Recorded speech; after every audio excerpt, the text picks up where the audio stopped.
I know, Morgan, that you're a big basketball fan. So I'm curious to know who's your basketball hero, and what are some qualities or things that you have gleaned from that person and implemented into your career? I love this question. Kobe Bryant. I mean, Kobe's the best. I don't care what anyone says. I don't care if anyone's like LeBron. No, forget it. Kobe Bryant, like he's the best. And the reason that I like Kobe so much is because he has a mentality of like, I don't care who you are, what you're doing. When I come on the court, I'm annihilating you, and I'm here to destroy everybody. Like, and I love that mentality because I feel like a lot of people in sports now are really soft, and I have no time for softness, and he's just hardcore. I'm in the game, get out my way. So I love that, and I try to implement that in like my approach, I guess my brand, like who I am. I'm just like, hey, look, I'm gonna do me, get out the way, I'm gonna make it happen, in a very humble way as well. Not like, okay, look at me. But that's why I really like Kobe. I also like his mentality of like how he has a schedule, just like how I like to have one. So he would always wake up at, I think, 4:30. He would always get there earlier than everyone else, no matter what. Even when he was like the all-star of all-stars, he was still earlier than everybody, and he stayed later than everyone. Like, even when he made mistakes, he was like, yo, we need to go 2 times harder the next day. Like, that mentality I try to have is just like, not always improving every single day. Not just because like, oh, great, like I hit 300 subscribers, I can chill now. It's more so like, great, like how can we hit 1,000? Great, how can we hit 10,000? Like, oh wait, we messed up on that call. Like, how can we get better? Or like, I didn't talk to the rep that I needed the way I needed to. Great, how can I like make a better conversation the next time? Like, that's the mentality I have, for my life. And Kobe Bryant was kind of the person that I always admired, on and off the court. So that's kind of where I'm at on that. Agree. Yeah, he's my favorite basketball player as well, even more than By far. Jordan. Even though I have a lot of respect for Jordan, Kobe just there's something about him that I always was amazed, and maybe it's because we all kind of saw him grow up from Yeah. kid out of high school to right into NBA and then to when he retired. So we Yeah, he's kind a of killer. He's a killer. Like, he's like, look, I'm gonna win the championship. Get out of my way. It's not like he's like, I'm gonna make this happen. So he has that killer instinct that a lot of people sometimes just don't have. yeah. Okay, so the next question is centered around failure. As an SDR, you're getting a lot of no's. You're getting a lot of rejection. How do you respond to failure? This could be in the SDR role, or this could just be in life in general. Do you have some tactics or hacks that you have kind of learned over time to help you get better at getting through and over fear of failure? Yeah. So when it comes to failure, I think the overarching theme is there's two things that happen when you fail, right? So you either get demotivated or you get fired up and you get motivated. Those are the only two things that can really happen when you get rejection. So, like, I think the one of the biggest rejections that happened in my life, it actually relates back to basketball. Like, sophomore year, I got cut from varsity. So I was the only person, like, out of the core five that we all grew up together, all play basketball, starting five. I was the only person that got cut. So all other four that were starters, they all made varsity. And I was like, what the heck? So like, I was pissed off like the entire year. Like, I played JV so angry. Like, I just was not playing how I needed to play. So the biggest thing I learned from that is, it demotivated me. It was made me angry. And then I like reflected, put it in perspective. I was like, okay, I failed here. Like, I didn't make it. So like, what do I need to do? So like, that next summer I got in the gym and just like went hard. And then I made the team, 6-man, all that stuff. Senior year I started, we won the championship, right? So it's like, failure to me has now been my ultimate motivation.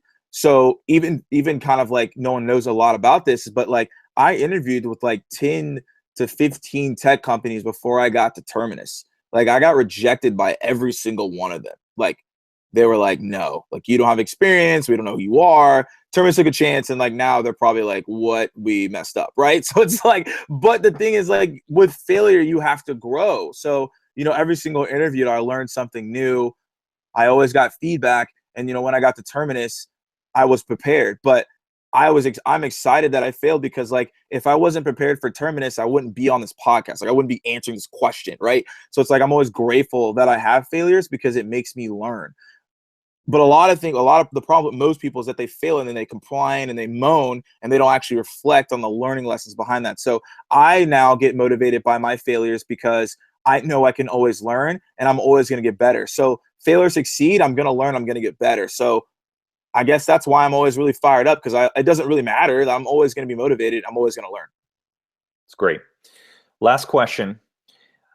What book would you say has had the biggest impact on your career? It could be fiction or nonfiction. What book first comes to your mind when you think of that book that has influenced you the greatest? I'm going to have to just bring it back to the first book. I always answer The Law of Success, but that's my favorite book of all time. It fundamentally has changed my life. But I'm going to say the book that actually really changed my life was the, How to Get Your Dream Job by Pete Leibman.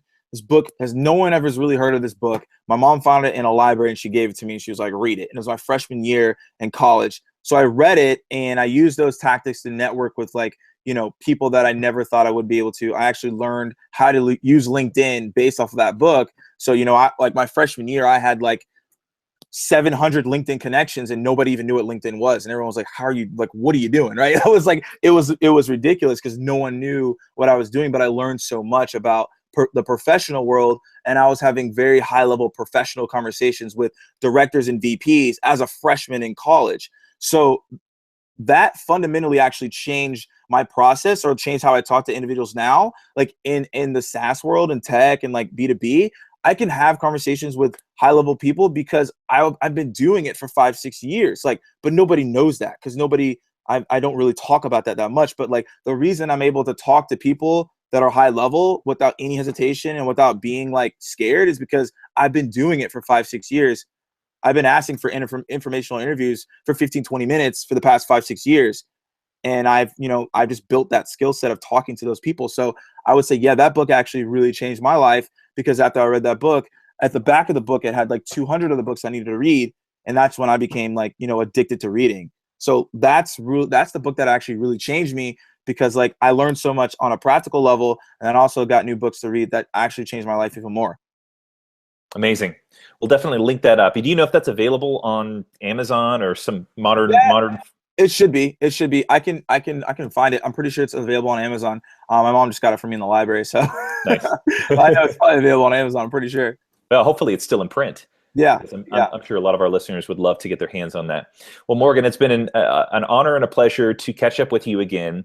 And we wish you just phenomenal success as an SDR manager, and phenomenal success with the SDR Chronicles as it kind of takes a different angle as far as topics go. And thank you. So, Phil, do you have anything you want to close with? Go listen to SDR Chronicles and listen to the last 9 to 12 months of Morgan's life. And Morgan, thanks for being a guest.